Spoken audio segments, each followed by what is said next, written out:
Hello everyone, it's me JB from UniqueTutorials. Today in this video I will show you how to make any text or document file unviewable in Windows. So without further more delay, let's begin. So first let me show you by opening one document file. So here I have a document file as you can see on my desktop. So let me open it. So there is something written inside it, right?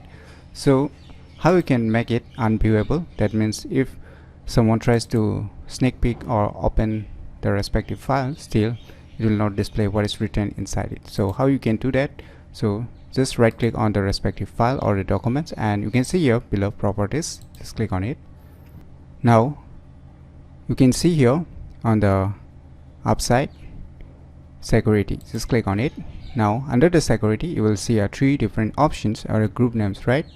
So you need to do all the settings for one by one. So first we'll do for the set system, and once that, just click on here, edit, and now select all this deny file, click on apply, click on yes, and once again do the same thing with the rest.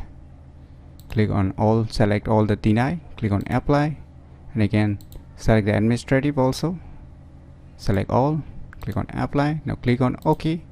Now click on OK. Now your all settings are done. Let us try to open or view this file.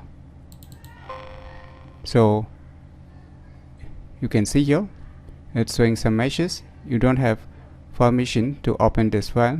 See the owner of the file or any administrator to open permission. If you click on OK also, it will still show you a blank.